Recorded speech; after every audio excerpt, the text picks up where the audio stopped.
potentially at the on the website and some things like that. So we're going to skip all the extras, guys, and jump right into the discussion. The first point of news is this Daryl Worley controversy or issue, the problem surrounding this. Daryl Worley was traded from the Carolina Panthers somewhat suddenly and somewhat not suddenly, I guess. And it's one of those moves that, you don't see coming until it hits you, but, just is what it is. We sent him to the Philadelphia Eagles for Torrey Smith, and that was it, just straight up. We sent him home. The Carolina Panthers distanced themselves from Daryl Worley in some ways, saying that much of this discussion, or that they thought he was ready for a new scenery. And it turns out his home was not the scenery he was looking for, because this weekend he was arrested after being found drunk, blocking traffic at some point, resisting arrest, then was tased, and then a gun was found on the scene. So, that's guys, a rough night, man. That's a rough night. And it was like 6 a.m., so rough morning. Like, Mel Mayock has already been up. Mel Mayock has been firing emails for 2 hours, and Worley has been throwing back shots of fireball or whatever. All right, Mel, Worley caught what? This is not the first time that a player has been found drunk at a stoplight, passed out. Where are you at? This has got to be Worley's worst moment, right? Man, it sounds like he's got a lot more going on than just a one-night bender. It sounds like a real alcohol problem to me. To be passed out in a car in an intersection next to the stadium with a gun under your seat, and you're being combative with police officers.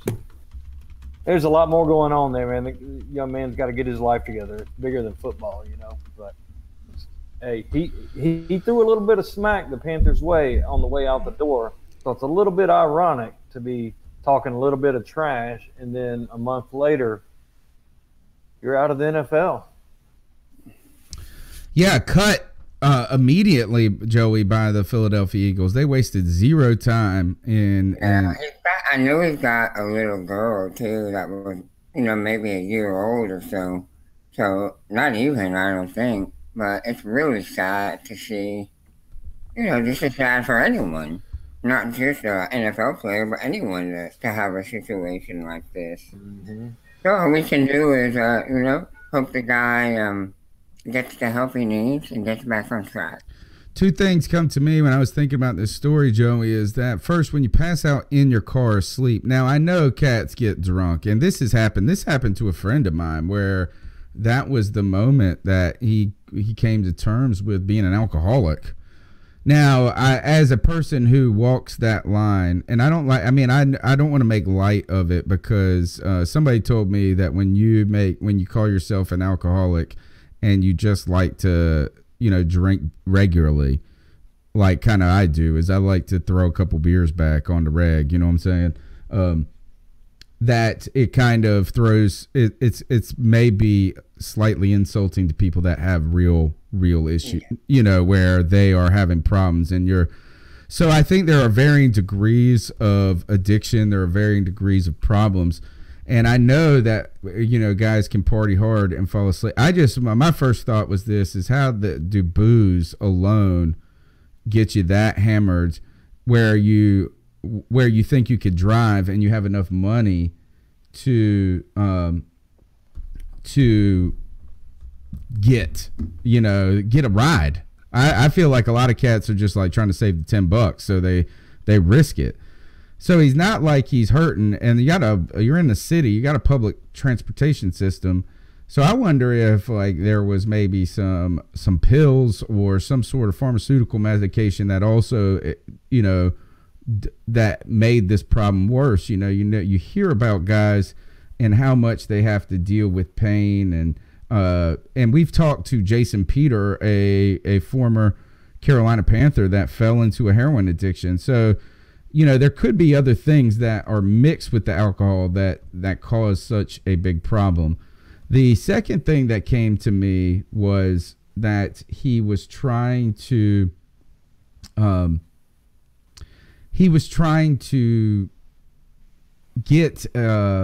I guess, play off of the cash that comes with the Super Bowl championship of Philadelphia Eagles. So it's like this, is that somehow he was trying to connect himself to the coattails of a team that had never won a championship, a city that is blessed with the Super Bowl. And, you got to think, remember when Malcolm Butler, when he intercepted that pass for the Patriots and to win that Super Bowl for them, you just thought that guy's never going to buy a drink in Massachusetts ever again.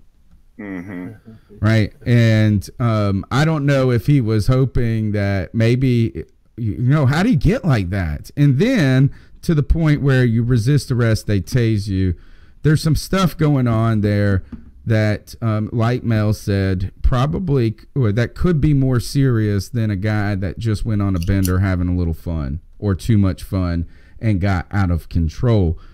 Mel, you mentioned a tweet to me in our previous broadcast, and what did that tweet have to do with Worley and alcohol? And I can't even find it now, so whoever put it up there must have taken it down, but there was a Twitter thread going on earlier in the day where it was taking some conversations from Daryl Worley with some of his friends, talking about how some of the other Panthers like to drink too, and how he was drunk during the Saints playoff game. Mm-hmm. So, I mean, that's all. I can't prove that, so I can't say that with certainty. But that's a Twitter thread that was going on earlier in the day. I saw that one.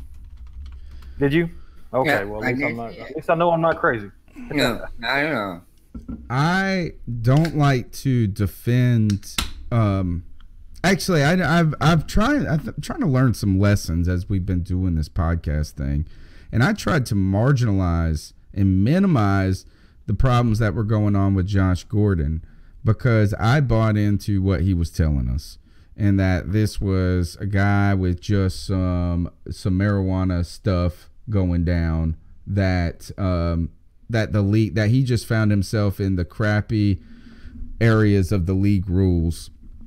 And I thought that they were coming down too hard on him. But it turns out that people can lie. And I should know this because we've all done it, where you've lied till you can't lie anymore about something.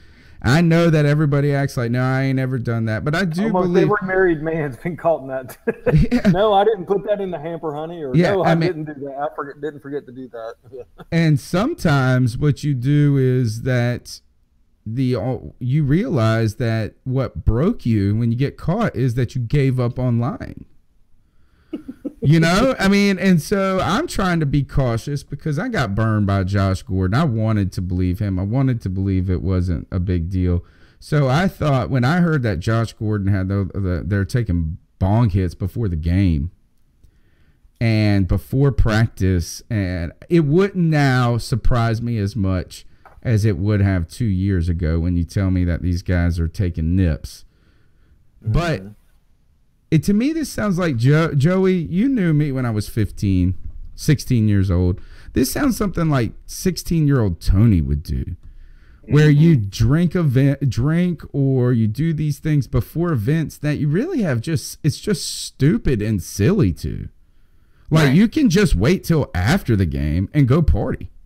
And I could make an argument that is not, you're not going to win, but you could make an argument. I understand why somebody would take a bong hit, trying to deal with some pain or something like that, the medicinal impact of marijuana. But alcohol does nothing but dull your senses. So going out and playing a game intoxicated from alcohol is just stupid. Or really, even going out the night before a game and getting hammered. Irresponsible and stupid. Right. Yeah. That's what you do before you go play. I used to play hockey when I was young, and that's what you did when you went and played stick and puck. Right. Not when you played at the highest possible level, making millions of dollars where so much is on the line. I know, right? Any given play means hundreds of thousands of dollars to you in negotiations. It just doesn't make any sense. And you ain't a star either. Right. You're on the bubble, man. Yeah, you're on the bubble naturally. I think these guys. Ben Wickery, how quick your career can end over a bad game. So you can, maybe they just haven't met any real. Maybe these guys have been pampered too much sometimes. You know, through his career in high school, you know, is that being just such a top athlete let him get away with, I don't want to say get away with murder because he didn't do that, but he did punch a girl in the face at a bar once. It's not like he was an altar boy. No, this is why it is important to do all the character background checks. The scouts go and talk to proper vetting. Yeah, you know, because there were red flags on Daryl Worley coming into the draft a few years ago, and the Panthers took a risk with him. They knew the red flags, and they took a risk. These are the types of things that come back and bite you in the butt. So it's a part of the process you pay attention to. At this point, you're going to be looking to see if the guy can make it back into the NFL. But, hey, does this make you a little bit more horny? I wanted to ask you guys about that because immediately you heard people say that, I wonder if Hurney knew if there was, like, they were in the know about. They knew he had a problem, I'm sure. Or at least suspected it. Yeah, I mean, and that's saying that he has, like, and that is if that it was to the degree that this wasn't a one-off type mistake. Right. You know, or it could just be good fortune that you got rid of a guy that wasn't fitting in as well as you hoped. But yeah, where there's smoke, there's fire generally. So the idea to me, when people said, "Oh, Hurney was onto something," I shrugged that off initially. But then you start to hear the circumstances of the arrest a little bit more. It wasn't like he was asleep in the parking lot at a bar. And people, you know, they tried to wake him up and then things went terrible. It was, you know, it seemed more serious than that, being blocking traffic. And then you hear these rumors of what you guys are saying about having a party and then maybe the night before, maybe partying still throughout the night going into the game or something like that. And those rumors all of a sudden go from being far out to more plausible. Mm-hmm. And that is crazy that I just find it so fascinating and scary when you pull back the curtain of life and you realize that we're all so, like, this is not just relegated to just football. No. You know, this is a human condition in so many ways, and we are just walking the line of between living and pure disaster at every moment. And it can just hit you out of anywhere. It could be your own fault. It can be not your own fault. Now, there's another story that popped up yesterday and has been exacerbated by a tweet back and forth tweet back. It's not really back and forth just yet. The players started reporting this week for, what do they call them? Voluntary? Well, yeah, voluntary. Voluntary workout, right? But there's something that they can't be organized. See, right, they're not. They can't be supervised by coaches, right? Right. So so instead of being the OTAs, right? Right. They're not organized team activities. Well, they have something to do with coaches because teams with new coaches were able to start a week earlier. So it has something to do with it. And work with the team. But if you don't have a new coach, you're not allowed. So when I hear that term, and when you hear the term voluntary workouts, then you hear the term organized team workouts later on. Well, and then you get players who we're criticizing them if they don't show up. So are these things voluntary? A, and then if they're not organized, I love to think of them just like chaos out there, and guys doing whatever they want. You know, Cam Newton's throwing 40-yard passes while Graham Gano is trying to kick 40-yard field goals, and like everybody is just. I think it's a little more organized than that. But I know. But you have the team captains. You know, they're the ones running the show when coaches aren't there.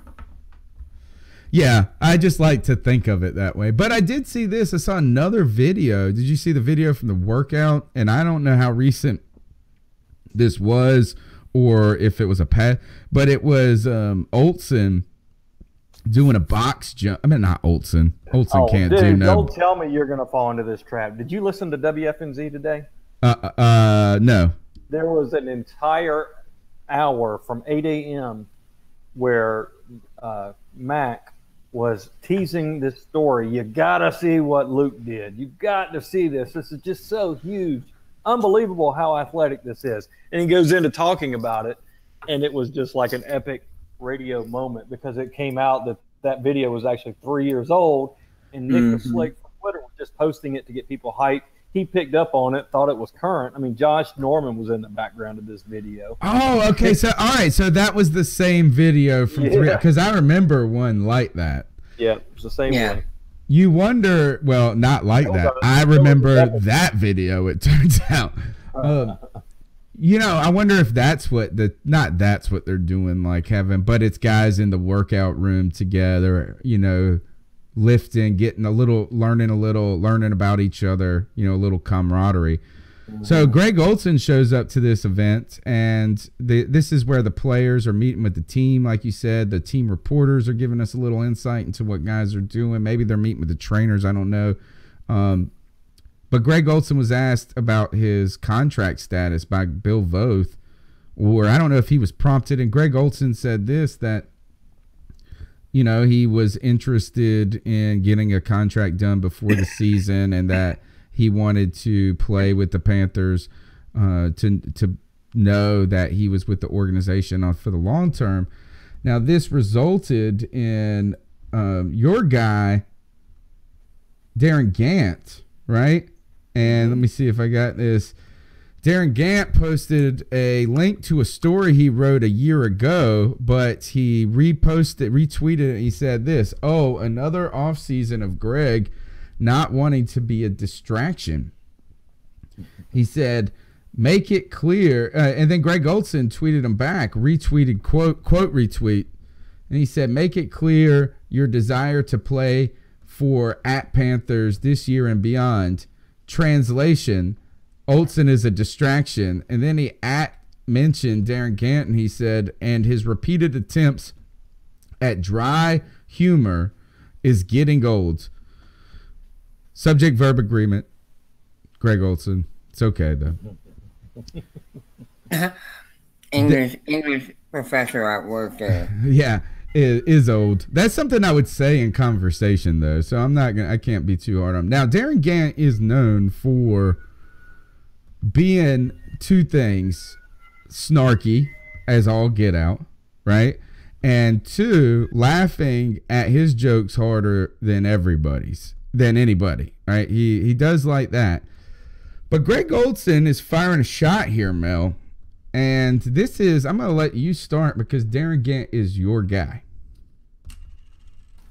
Darren is my guy, and I have been following Darren Gant for 20 years or so, and he does have a dry, wry sense of humor, and that is part of his charm. He is incredibly gifted as a writer. You know, he went to Appalachian State, not to say that makes him gifted, but he's a Carolina guy. He's grown up. He used to write for the Gaston Gazette, the Rock Hill Herald. He's been in this community forever, and he knows what he is talking about. He is not an unintelligent schmuck. And I agree with what he said in his tweet and in this article. Hey, there's a big part of me that loves Greg Olsen. He's a big part of this team. He's got a great story.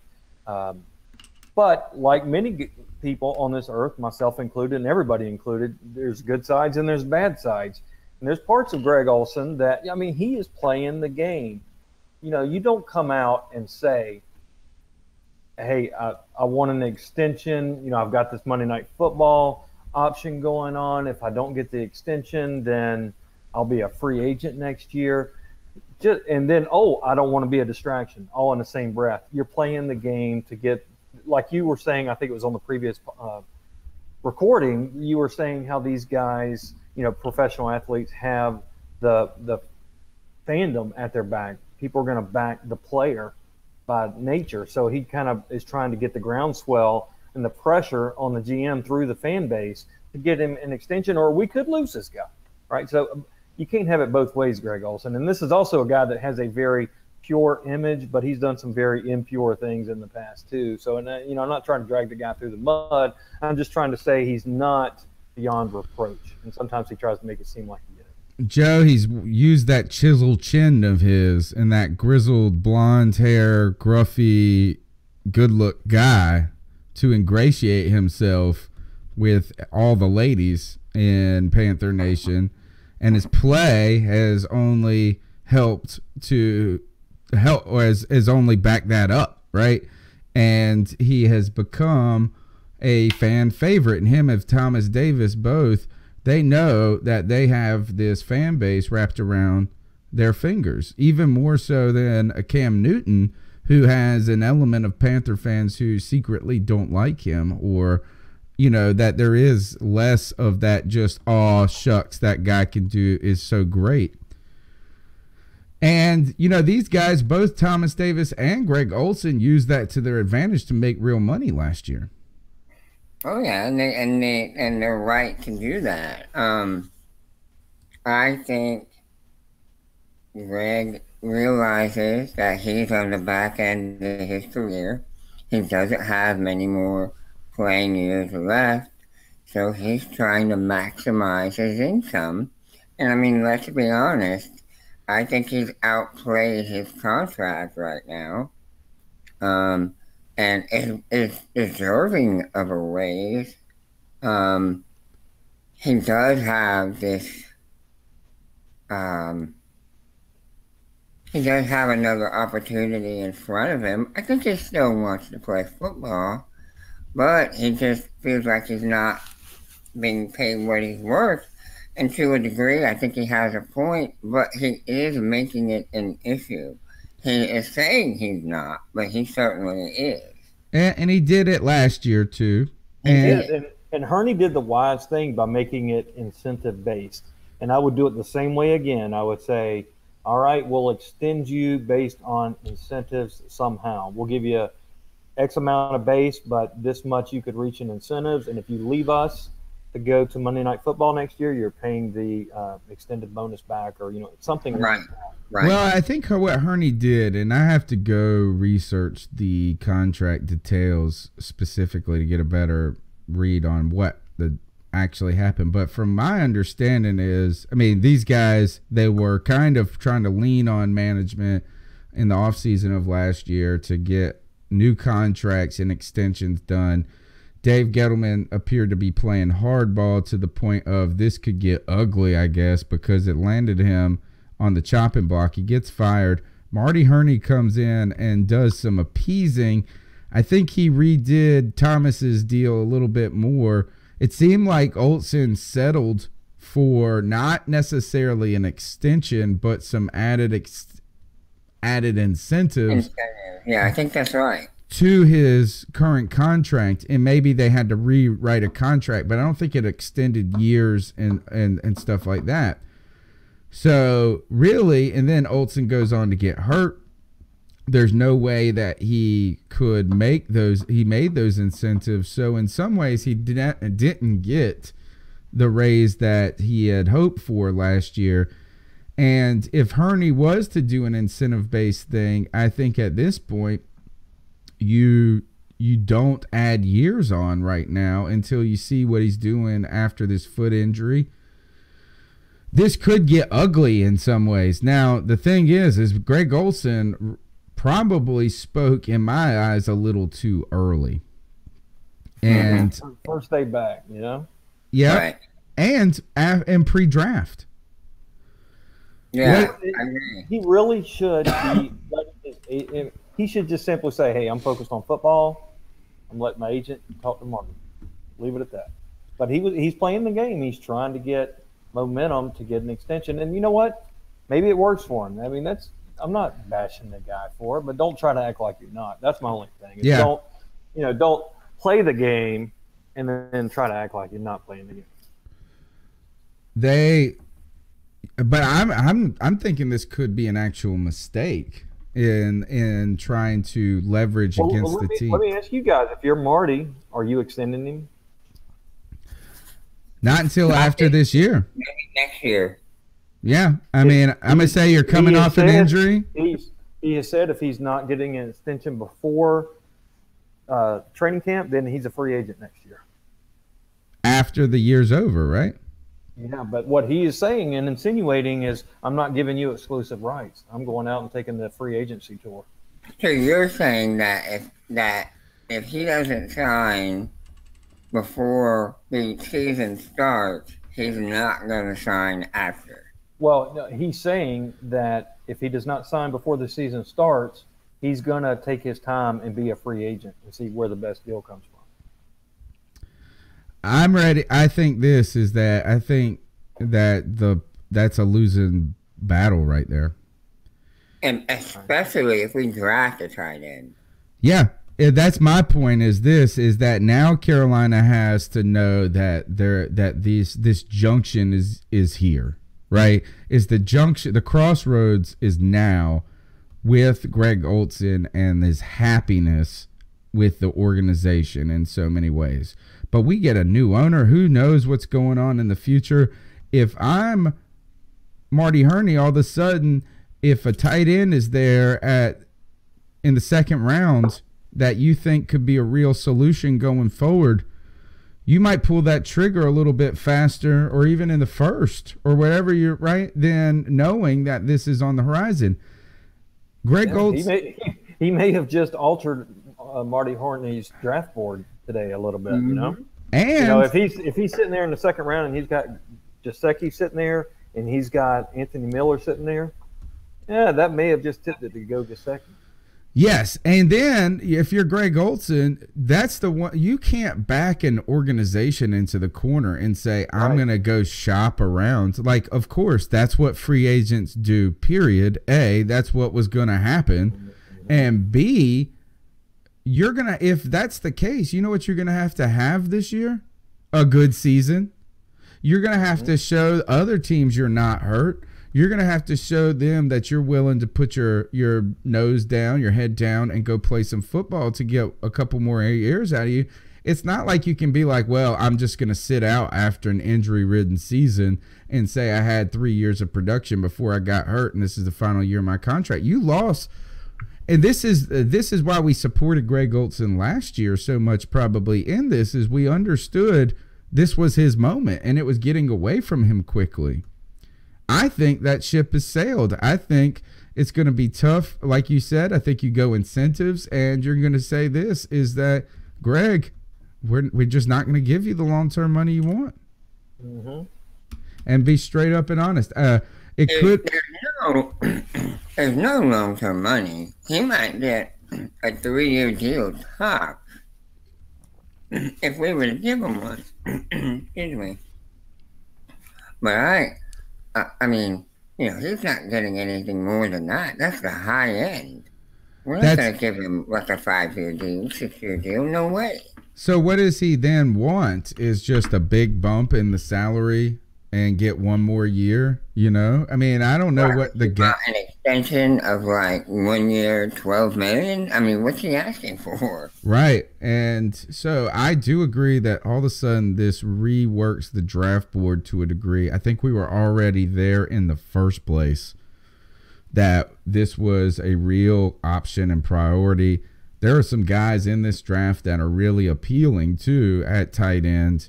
3 of them that I can think of that look like they could go on to be top tier tight ends. But I also don't think that the hype around their names is as big as it was in the past. Think about this. The Gesicki guy, Mel, how in comparison is Gesicki to, say, an O.J. Howard? How far apart are they in talents in reality? Well, Gesicki is an athletic freak. I mean, he really is. That's a good question. I would love to compare O.J. Howard and Gesicki's combine numbers, but Gesicki has all the tools, man, all the tools in the world. So if he's somebody that, if he's there at 55, especially knowing what's going on with Olsen now, he definitely is going to be in play. I mean, and he's he could be a long-term replacement. No, he is not somebody. He's not Greg Olsen today. Greg Olsen is an elite tight end. But the question is, for how long? He's coming off a bad foot. He's getting older. His mind is starting to wander away from the game just a little bit. He's got to prove it. And he's not ever been like crazy athletic though. So no, he's just very good at what he does. He's a professional. And it could dry up quick. Yeah, it could. And be Greg Olsen. Not right now, but he could be. Right. And what I like about it, and what Greg Olsen, where I don't think this was a great move, is that Gesicki, I don't think he's that far off from an O.J. Howard in potential, right? Maybe, but you know where O.J. Howard's a top 10 pick last year. Right. Yeah. That's a big difference. If you can get a guy that's kind of in that range and you're not investing a 24 or a 8 like Tampa Bay or whoever got him last year or whatever they were at, that is all of a sudden, it seems to me like there's been some depreciation in the tight end category where the talent hasn't depreciated accordingly. These guys have got some big time talent. There's the guy, what's the guy from South Carolina? Hurst. And a lot of people, now he is 25 years old. Yeah, but he's got game. I watched him play more than a couple times, and yeah, he's got game, man. So and he's not. He's got his head on his shoulders because he's older. He's not going to go out partying. You know what you're getting with him. Yeah. Maybe Greg Olsen overplayed his hand a little bit here. That's kind of that's not what I'm trying to do. So he's going to need to backtrack. Yeah, I agree too. I think he's going to need to backtrack and, not necessarily change his tune, but maybe change his approach. Yeah. I think this might be the last you hear about this for a while. Hey, it was strange that he came after Darren Gant, though. You might want to put this to bed a little bit more than... I got a feeling you'll hear about it again from Darren Gant. You're probably right. Oh, Lord. Yeah, power of the media. Power of the media. All right, we're going to jump. We got one last subject to talk about tonight. I do want to talk about the Panthers' backup quarterback situation and the addition of this. What is his name? Heineke? Taylor. I think it's Heineke. Heineke. Is he the heir to the Heineke beer empire? Well, we're going to talk about the backup situation, but first I want to, because that is something that actually this is what you talk about at this time of the year, so it's probably the most relevant discussion to this time of year of football, and B, it's something that actually happened in Panthers news. But I want to get to the cat calls first and let you guys guide the show some more. This is your opportunity, Panther fans, to jump in on the #1 Panthers podcast. And even if there are technical difficulties on the live broadcast, we bring it back. And we're going to feature your calls. And you can call in for next week's show using the number 252-228-5098. That's 252-228-5098. Plug that in your phone. I think there's a 3-minute limit. Some people are repeat callers. We got some good calls tonight to jump into and plenty to talk about. Here we go, guys. So what are your thoughts on catcalling? Yeah, it's pretty you shouldn't do that to somebody. And how did that make you feel? Very uncomfortable. So how do you think catcalling makes the person feel? It feels good, like... Who's that cat sitting in the back corner with his face buried in the snow? Who's that kid that can use one?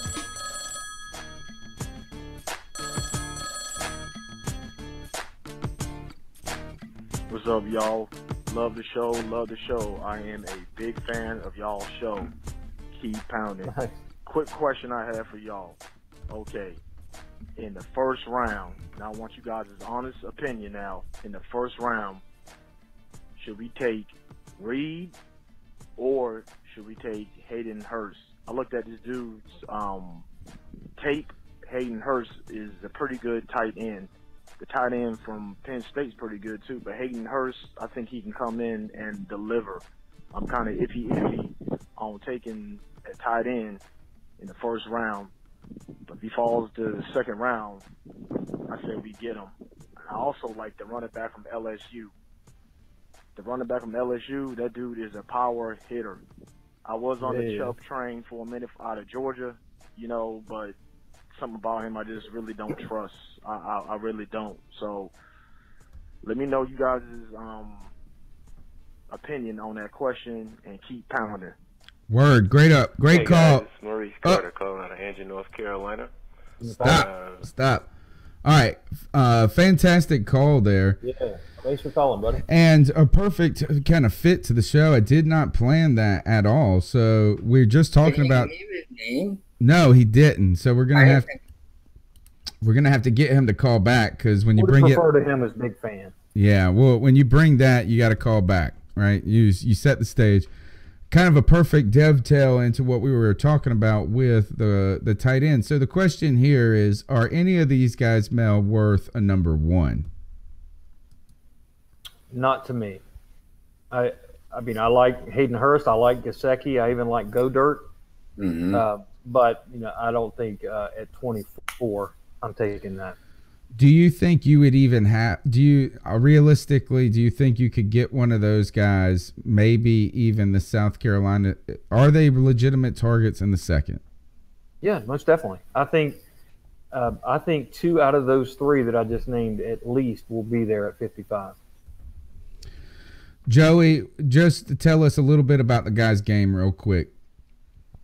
Well, I think first thing, interestingly, was a pro baseball player. Right. Spent some time in the minor leagues. And I think he was just I don't want to say floundering, but he realized he wasn't going to the next level. So while he's still young enough, he decided to go play football. And, man, I remember the first time he was on the field, he made an immediate impact. Big guy, good hands, smart, not exceptionally fast, decent speed, but not exceptionally fast. But, you know, he's got things he needs to work on, his blocking probably being the biggest. You know, technique, he's got some techniques he needs to work on, but definitely made an impact, in particular in the red zone. Middle of the field operator. I mean, really what you want in a tight end.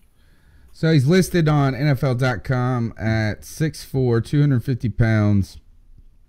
They got him at a 4.67 40-yard dash. You know, I don't think these measurables, and this is not a knock like you were saying, Joe, I don't think these measurables make him necessarily a first-round prospect. No. You know, if he I think he's a round 2 or 3 guy, in my opinion.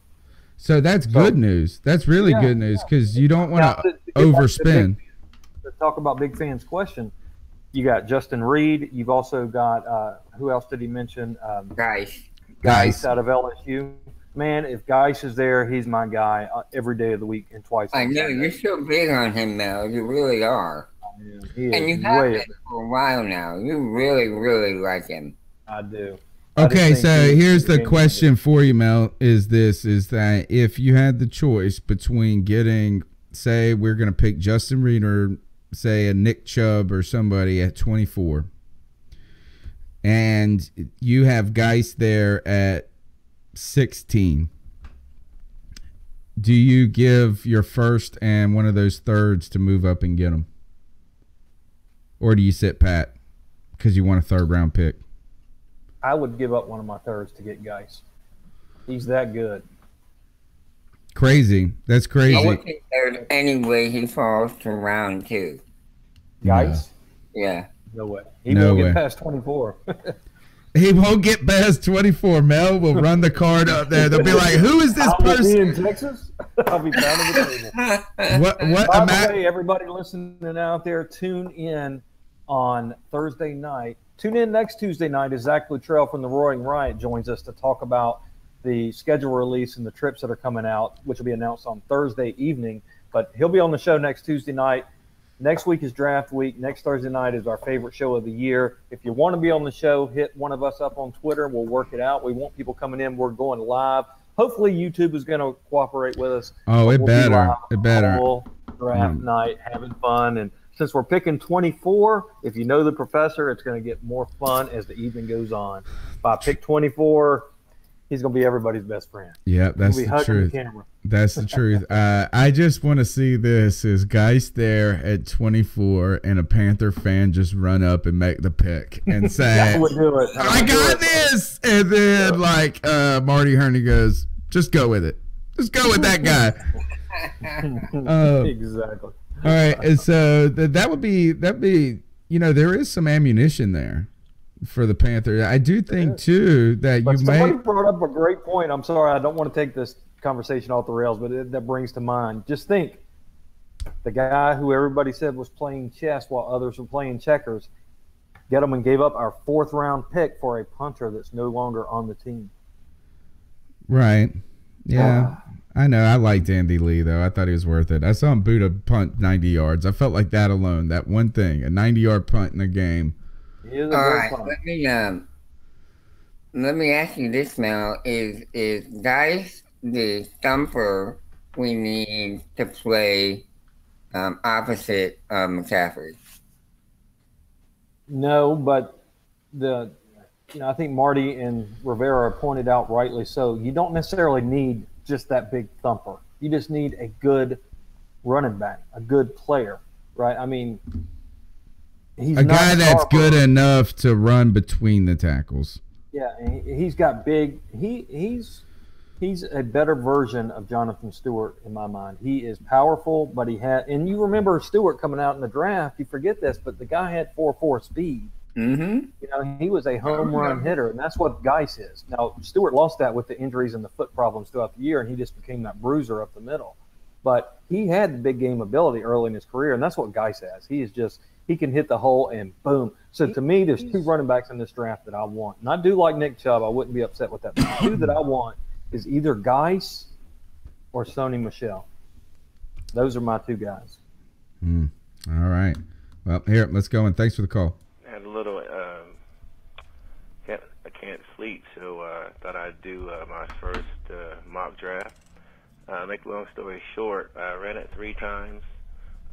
Did the typical receiver, running back, safety.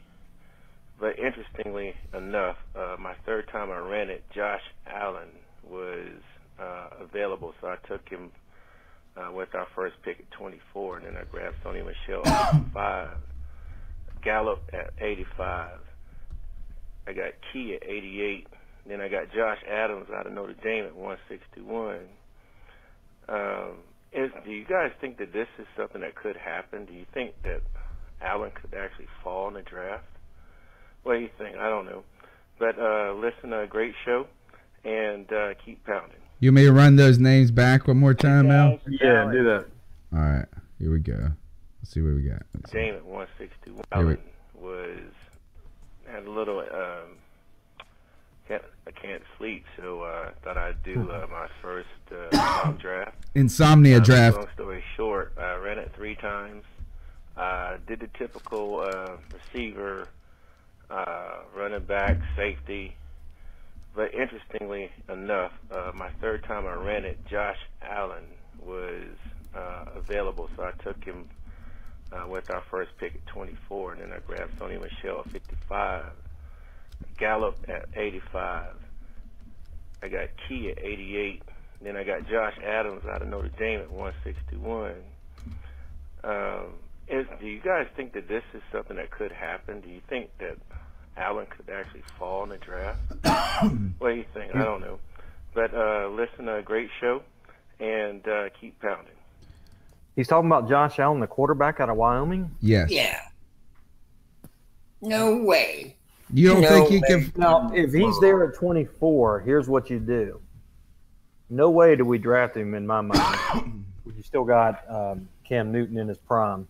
But you absolutely start taking calls for trade to trade back and get some serious collateral. Somebody like, I heard an interesting take, and Bill Polian agreed with the caller on a show today, and I think it's absolutely a right way to go.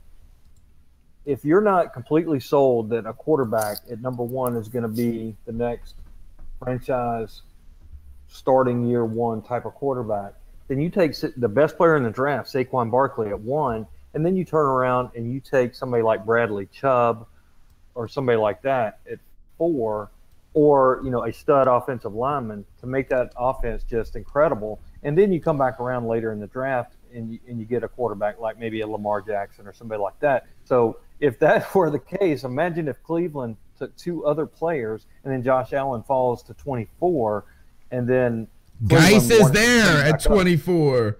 Geis is there at 24. If all of a sudden Cleveland racks out 2 of those quarterback by accident, and then like 6 other teams take a quarterback, that would screw everything up. I think that teams can feel overly pressured to draft a quarterback in the first round.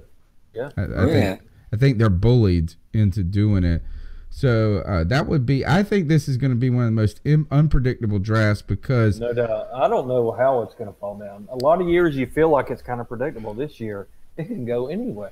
Well, you know, and you know, it could be one of those things. What if nobody pulled the trigger on the quarterback? Like all of a sudden this throws everything off, and if that happens, is there a domino effect for other teams?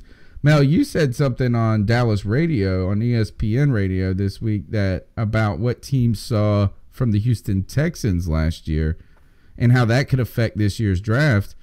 Deshaun Watson made a huge difference for that team. He made them relevant.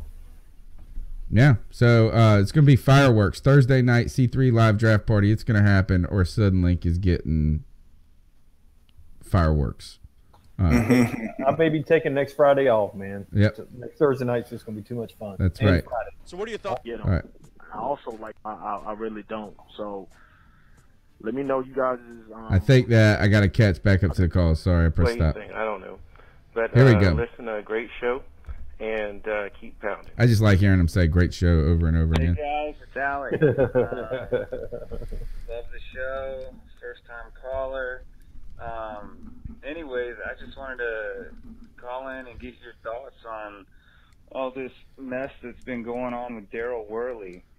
You know, I saw the news that said, you know, he got arrested, was combative with cops up in Philly, passed out in his car or whatever.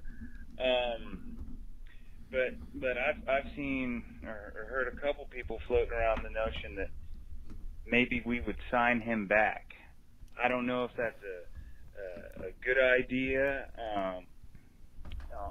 in terms of trade, getting a free player, you know, in Torrey Smith, and then getting the player we traded for him back. That sounds good. But yeah, anyways, I'm curious. I know I saw some things about the coaches thinking that he had some character flaws, and clearly this maybe shows that. But I just want to get y'all's thoughts on.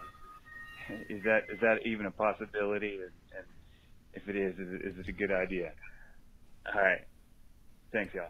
All right, fantastic. Thanks for that call, Mel. I think this is that if we did sign him back, that would tell us a lot that they didn't think this was a one-off episode, and that there could be some room to do something. But I just feel like. I think the LOL tweet after the Brashad Breeland thing didn't work out, I think that showed that there's some ill will between Worley and the Carolina Panthers over this event. So I think that some of the things we talked about early in the show indicate, at least suggesting to me, that there is some smoke and that there is some fire underneath that smoke, or some real fire.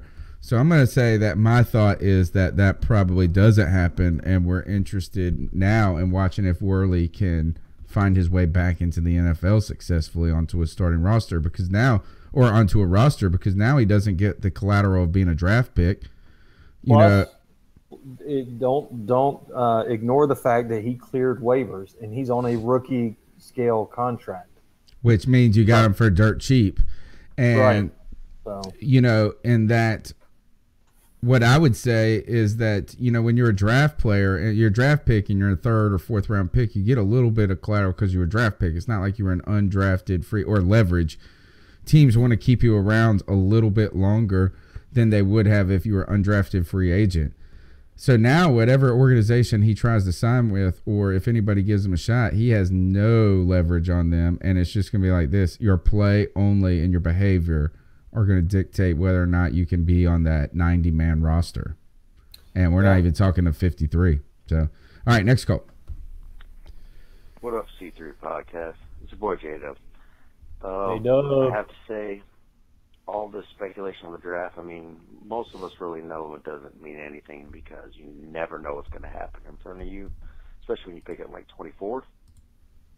But, I mean, unless like great talent falls to us, like I would say Ridley, Guys. I mean, Barkley will never fall, but Barkley falls to win. We want guys. You know, one of them main guys falls to us. You have to go by need, not best player available this year. We need to go either O-line or safety, in my opinion. We have to. Like, those are glaring needs. We don't know if Mo can play the card on the outside. Like, we don't know. We don't know. We're kind of in flux in certain positions.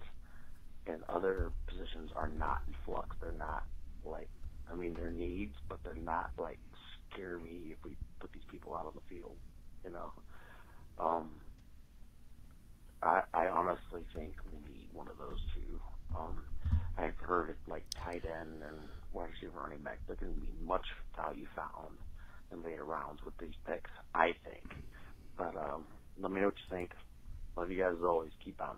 All right, interesting call there because I've got two things to say. One that was turned on to me by Mel Mayock when I was listening to his interview on Dallas is that you're on the Dallas radio show. You're talking about, hey, Dallas might be interested in, with all the talk about the wide receiver, you placed offensive line on the strongest offensive line in the whole league, very high potentially on their priority list.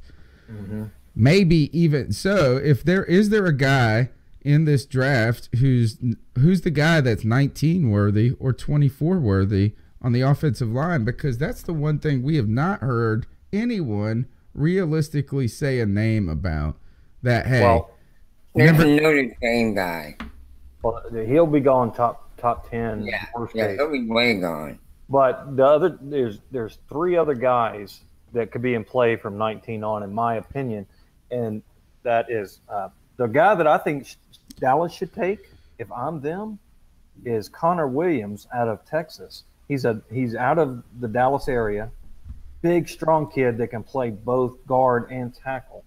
And the reason I think the Cowboys need to go offensive line is because, boy, they sucked when Tyron Smith went down. So bad. As good as Ezekiel Elliott is not the MVP on that team, nor is Dak Prescott. Tyron Smith kept that team together. And when he was out, they went from being a good team to being a poor team. So they have to have a backup plan, a plan B. Like J-Dub was saying, they've got to go for need. They've got to have a plan B, somebody that could step in should Tyron get hurt again. Connor Williams could do that. He could start left tackle day one, and then he can swing out and play that left tackle. He could play left guard day one, swing out, play left tackle if Tyron Smith goes down. That guy had the highest pass protection rating, 99.2% success rate as a tackle in college football last year. So to me, he's got to be high on the board. The other guy is Wynn out of Georgia. He's somebody that the Panthers should look at. He could step right in, take White Buffalo's role at left guard day one. And then Hernandez, that big guard, absolutely could step right in for the Panthers. So either three of those picks, and to me, Connor Williams is a good pick for the Panthers at 24 because that gives you flexibility that if Matt Khalil sucks again this year, you can get rid of that contract and you got a plan B there. And if he gets hurt, you've got a plan B there. And if you don't re-sign Daryl Williams next year because he's continuing to improve and he commands so much money, you've got a plan B there. So, there's a lot of ways that the Panthers could go. I think that this is J-Dub may have brought up something that needed to, and Mel has been saying this a little bit not off air, but he just has mentioned it, and he hasn't really hammered the point home on it, but we know he's been interested in offensive line being a real possibility early. even though none of the major kind of discussion, I mean, if you go on Twitter, I mean, and I'm not saying that that's the major discussion, but that is where the fan discussion's at. But if you listen to the radio, if you listen to the podcast, look, we haven't talked about offensive line at all on this podcast hardly. But, you know, you're thinking this is that at the same time, that could make such a big difference. That could be so important to the Panthers and to a team, and it's just not sexy to talk about at this point. Right. Unless there's a left tackle guy who's a top 5 talent, you really have a hard time getting excited about these big fat guys like Connor Williams, who is 6'5", 320 pounds. But management could be very excited about these guys. And I tell you, you might not be jumping up and down when the pick's made, but what are you jumping up and down and screaming about is every time Cam Newton's on his back, or how this offense isn't. So with all that, if that offensive line isn't working correctly, and you know, Norv Turner has even said everything on the offense starts with the offensive line. So don't forget that. I would not be surprised if the Panthers. And is there any real problem? I mean, even if this wasn't a entire, even if we just weren't excited about it, like just say that we were excited about offensive line prospects and that the world was different and they didn't just talk about the skill positions. You know, the Carolina Panthers, it's not like the things are set for the long term on this offensive line. You got some good players. You got Trey Turner. You've got we just lost our best offensive lineman. Yeah. You also there's not a real answer. And our second best, arguably, is in the final year of his contract. Yeah, so he's about to retire. So one thing, and I'm sorry, Tony, I don't mean to speak over you, but one thing that really stands out to me about Marty Hurney 1.0 is he always drafted for a position that was going to be vulnerable the following year to people being in the final years of their contract. He did it with Luke Kuechly when John Beeson was in place. He did it with Thomas Davis there when Will Witherspoon was there. He did it with John Beeson. He did it with John Beeson when Thomas Davis was there. Or Dan Morgan. Yeah, I mean, like John Beeson came after Thomas Davis. So you're right. Yeah. I mean, it's not like he was meant to be a replacement there, but he's not averse to adding to a strength. And this wasn't a strength. Frank Ragnow in town today, which I think he'll be in play at 55, but he's somebody that could replace Ryan Khalil. I think J-Dub just blew the lid off the draft, and I'm thinking now the Carolina Panthers are going offensive linemen in the first round. I'm a believer now, and that. I wouldn't be upset. Which way do you go? You know, I mean, there's so many holes there, and even if Matt Khalil, you got to prepare for life after him. You can't just handcuff yourself to him and say, well, you know what, it didn't work out. Like you got to go ahead and start making moves.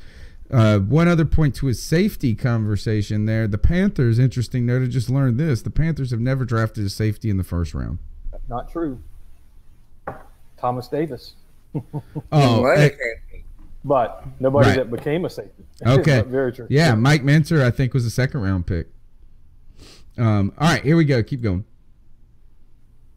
Hey, guys. Chicago Kid here. On my way home, as I mentioned, a good day today.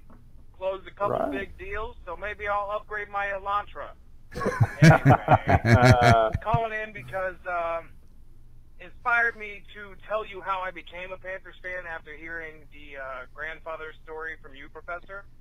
So I couldn't really help it. I was kind of bookended with two major events with the Panthers.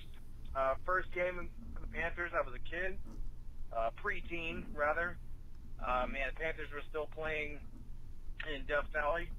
And anyway, walking in, my brother and I, my little brother, were decked out in Panthers gear.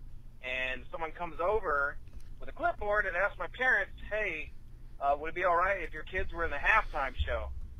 So we were actually in the halftime show with a parachuting Santa and some reindeer and hot elf cheerleaders and whatnot. And then she brought us over to a crowd of people, and it was Jerry Richardson. So we got to meet Jerry Richardson, and I remember my father getting down on his knees and teaching my brother real quick, myself and my brother, how to shake a man's hand, shake a hand like a man. And we got to meet Jerry Richardson. And after the game, we actually went to dinner,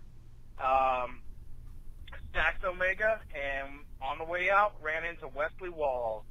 So I got to meet Jerry Richardson, be in the halftime show, and meet Wesley Walls, my first Panthers game. Not to mention we beat the Arizona Cardinals, so that was awesome as well. And it just so happened that I lost my What year was father this?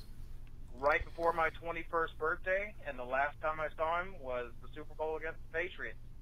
So when your book ended like that in a sports fandom, not really anywhere to go. I'd like to hear other people's responses as to how they became Panthers fans. Otherwise, guys, keep pounding, keep giving me stuff to listen to when I'm driving home, and way to go, guys. Just keep it up. Oh, man, what a fantastic call. You know, Mel, we did something about this. This must have been years ago. We're going to have to reboot this now that we get a lot more people calling in and talking How about. you became a fan? Yeah, I think it's a great story.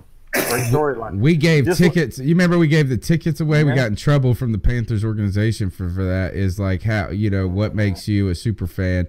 And he mentioned Death Valley Voice. there. He meant, yeah, Voice one night. that's right. He mentioned Death Valley. So they were playing in Clemson when that happened. At Clemson. I was there. Mel was there. He probably saw it. He was probably too busy looking at those elf cheerleaders to notice the little kids running around that. And Probably. yeah, I think that event, like you said, that important memory, and what would be a flashbulb memory in many ways, because it's like kind of seared in your mind. Again, bookended by that kind of legacy, or that memory instilled with, you know, the memory of your father, the association with that team, the Wesley Walls component. All I could envision as he was telling us was like a blacksmith just banging that iron rod, right, and then putting that rod into the water, and all of a sudden you have been galvanized for the rest of your life as a Panther fan.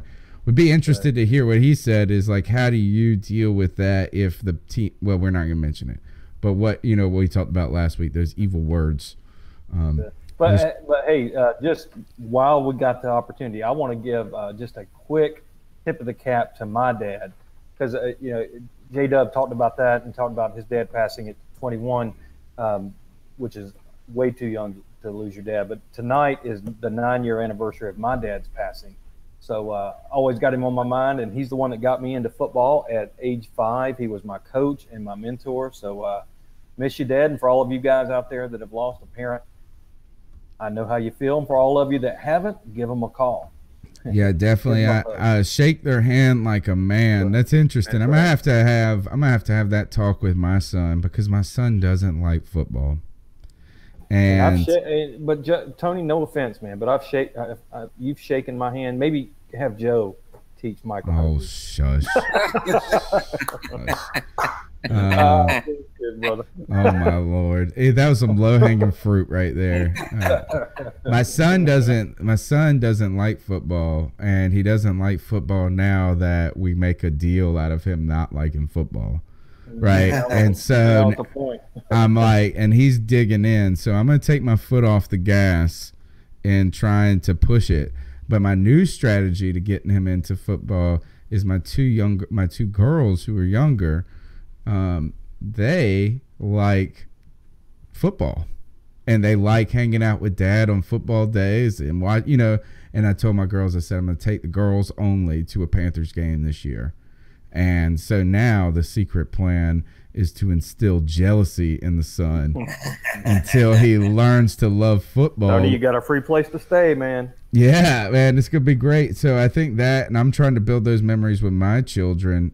But one of those things is Miranda's grandfather worked 40 years at Georgia in the music department. He's a huge Georgia Bulldog fan. He's 96 years old. He can't even stand up. And he's buying season tickets to the Bulldogs again. Like, I don't even know how. And he doesn't even live in Georgia now this year. We have to take him. But he wants to take Michael and I to a Georgia game. And I'm hoping that this shows him because Georgia games is different than ECU, bro. Good Lord. Things are out of control. All right, 2 more calls and we're out. Didn't realize y'all had cut off. But anyway. Let me play this one first because I think it's part 2. What's going on, C3? My name is Brandon Herbert, a.k.a. the Black Cat. first of all, before I get into everything, I want to let y'all know y'all are doing a heck of a job and a great inspiration to me. I actually, this is the field that I'm going into. So y'all inspired me. I actually got my own podcast going on called the Black Cats Podcast. You can check me every day at 7. On Sundays, and you can just catch me on Sundays. Usually I drop the podcast before 9 p.m. That's my little plug. You can follow me at BlackCat1. Nice. But anyway, that y'all, like I said, y'all have been doing a really good job. Everything like that. I just have to get into something because I did the podcast last week. Usually I don't catch it live, but I'm gonna try to catch it live tonight. But I listen to your podcast every week. Bad night to catch. And there's one thing that popped out to me last week. A lot of things that popped out to me really throughout the weeks, and I don't really call in like that but after I heard, like, okay, the most blasphemous statement that I've heard on this podcast was this last week. When you compared Josh Norman and said Josh Norman at his height, that 1 year at his height, was better than Chris Gamble. Ooh, that was Mel. You take that one, Mel. Chris Gamble is the best cornerback in Panthers history. Hands down. Second of all, Chris Gamble was the most underrated player when he played in the league. He should have had several Pro Bowls. Okay. If you looked at him, he was pretty good about with his instincts and getting interceptions, but it wasn't even that. He locked down defenders. I have memory. I like I said, I'm going into sports journalism. I have a really good memory, and I study film a lot. And a lot of times y'all don't remember when he went against Calvin Johnson. Calvin Johnson got like 60 yards. When he went against like the top flight receivers, he shut them down, so to speak. Like, how did Odell Beckham do like against that? Chris Gamble was a scrub. Not me. How did Odell do against Josh? Never said he was a scrub. No, Mel never said that. He just made big plays in big moments. But he's making a good point. He's making a good point. Gamble was great and everything, but no.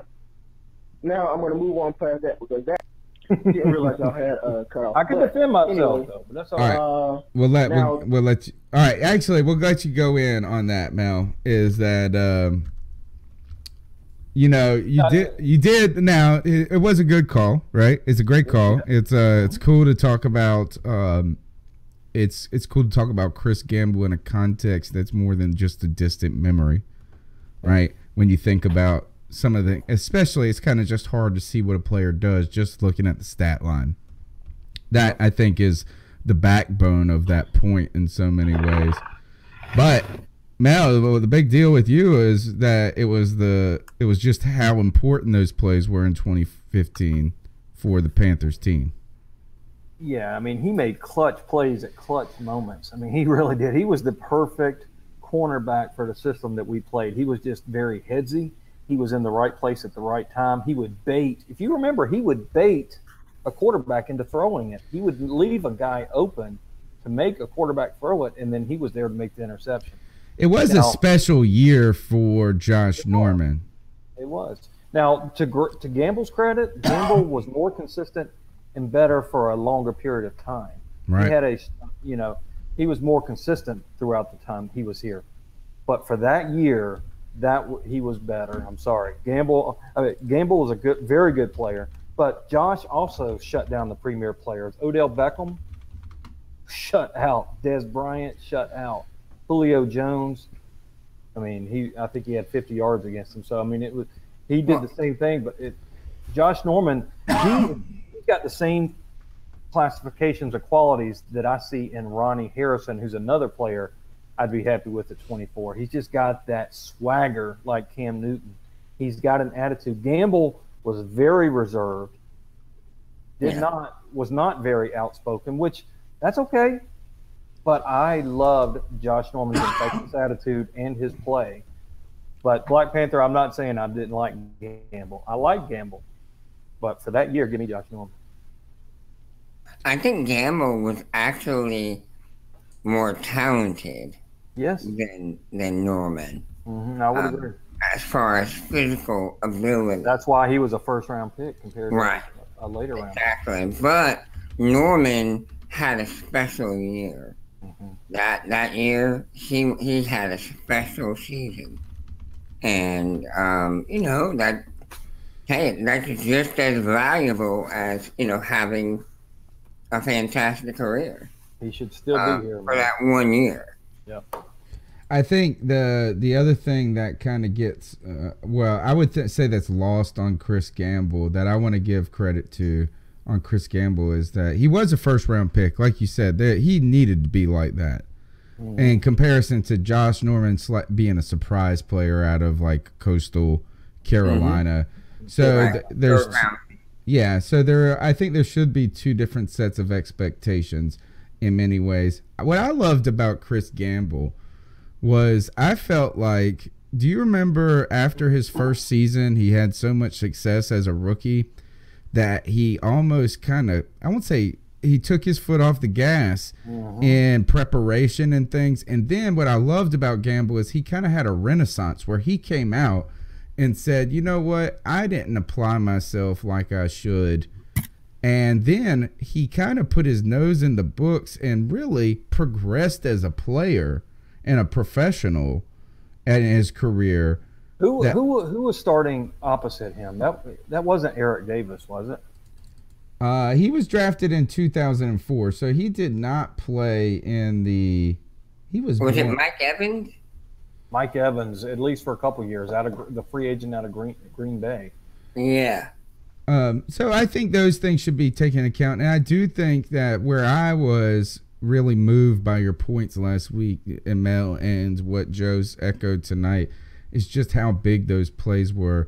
I forgot that Jacksonville game that we were at that year, how much we were not really playing at that point. Like it wasn't that touchdown return right there. Didn't he have like 2 in that game or something? Like he had 2 picks in that game maybe, or I know it was that pick 6 that he had that really said, all right. Shut the door. Yep. Yeah. I'm sorry. Let me correct something I said. We were talking about Norman being a first round, and I said Norman a third round. He was actually drafted in the 5th round. Right. Yeah. That's even more impressive. It is. But I think that both the other point is that Chris Gamble did more for longer.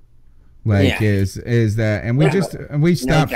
But I blame David Gettleman for that. Yeah, here we go. All right, let's keep going because he had some more points he wanted to get to. When we talk about the draft and everything, I think I'm saying receiver this. I'm happy with our receivers. I think that will give them a chance to grow. We have a lot of young receivers. I get people talking about injuries, everything like that. I understand that, but I think Bird, Samuel. Maybe I wouldn't go in the first round with the receiver. I agree. And as bad as our cornerbacks are, I wouldn't go in the first round with them because if you look at 2015 and 2014, when our defense was dominant, we had a great pass rush. Pass rush makes the secondary better. Cornerbacks better. Remember we got Mike Mitchell paid. We got Captain Muddlin paid. We got a lot of players paid in the secondary. Pass rush makes the defense better. So just keep that in mind. If we get a good is there a pass rush? Now, that's a great question. At that time, I can see us picking at a different position. Like we really do need a safety, but pass rush makes a defender. I mean, not the other way around. You can have the best secondary in the world. Hands down. No pass rush, somebody's going to get open eventually. But you need some quality players in the secondary. Yeah, it can't. I agree with his point. You got to have some players back there too. That's all real true, man. But here's the thing: wide receivers, man. You look at who we are playing: Julio Jones, Michael Thomas. I mean, just stud wide receivers all up and down the NFC South. Mike Evans. We've got to have some cover corners. Right, but his point holds, right, is that in 2013. He's right. He's absolutely right. But I think to put an added layer, which you kind of dropped in there while I was talking, right, is that, though, at 24, while that's the case, is there a guy at 24 that makes a difference in the pass rush, or are you overspending? Go back to Everett Brown type. You know, that's in Marty Herney's mind, is that while Everett Brown was a second, right, is that he traded up for him. Yeah, did he overshoot on that? There's some other guys too that remind me that the secondary is not as corner is not in peril as much as we think, because Corn Elder, so many high hopes surrounding that individual as a player. Captain Munderland, more of a nickel though. Yeah, but the idea now is that James Bradbury going to his third, Ross Cockrell. I don't think it is as dire need as it has to be a first round pick. I do think safety is an option there, but I think I think Marty. Yeah, I'm sorry. Go ahead. I just think offensive line. It comes back to that. Is that all of a sudden offensive line might be the pick. Well, I think Marty has done a really nice job of setting it up to where you can take the best player, with some exception, right? I mean, I hope we don't take someone like Deron Payne, a defensive tackle at 24. I just, even if he's the best player there, I hope we don't do it. But I agree. But I think Marty did a nice job. He got a left tackle or a left guard in free agency. He got a cornerback in Ross Cockrell in free agency.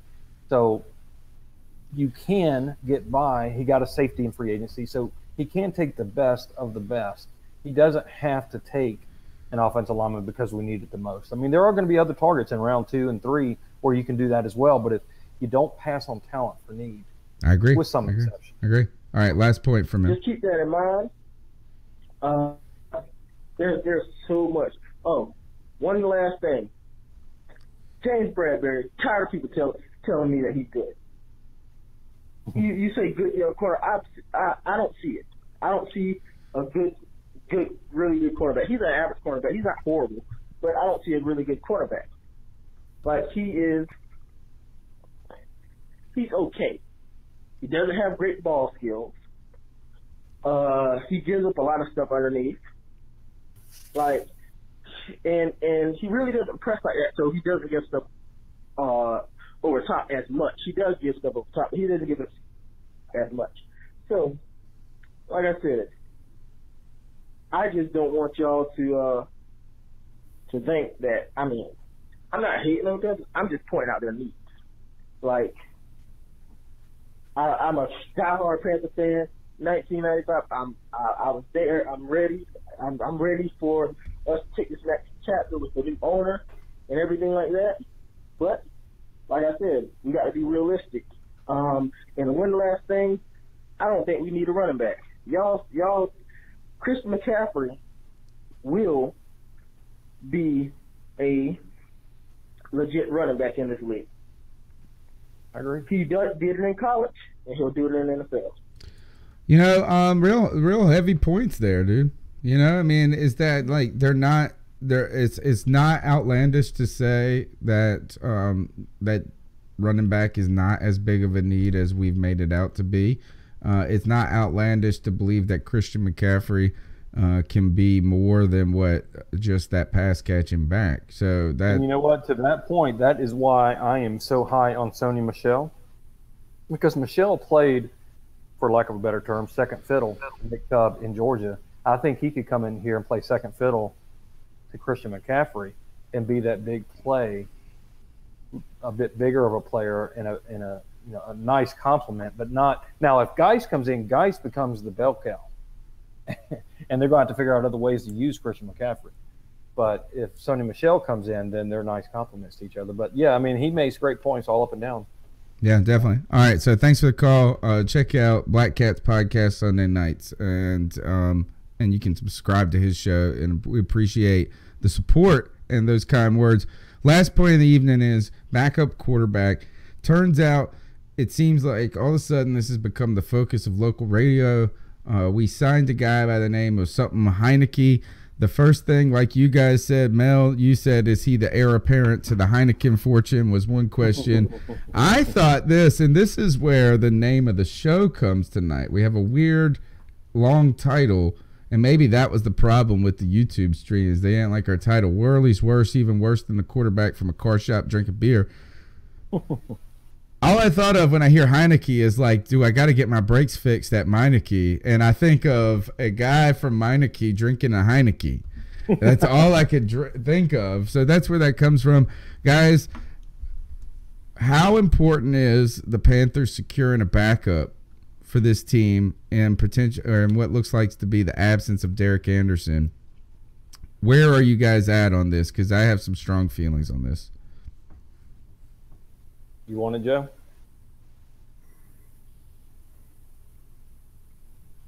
Well, I'll just say that, you know, I like Garrett Gilbert. Me too. That's what I was gonna say. Like, where's this big deal? Like, he looked really good last year in those He's got moments. a whole year to develop him. He's got to be ahead of the curve. He looked way better than Derek Anderson. I'm tired of Derek Anderson. He blocked me on Twitter. I was tired of him when I thought that people overrated him. I don't even really care all that much. A lot of people are saying, look, that you got to get a guy in the fourth or fifth round, that you got a guy that could take over in the event that something went down. That's 2 years away. If that did happen, that a guy would actually be competent enough really to do anything. But I just keep thinking this is like, I really don't even care about having a backup plan to Cam Newton, because like if Cam Newton gets injured for any prolonged length, like you're just going to have to win 13-3 every week, or else it's not going to happen. However, look at the Philadelphia Eagles. Yeah, I guess you could go out, but you know, certainly no fourth round pick's going to come in and do that. I don't think.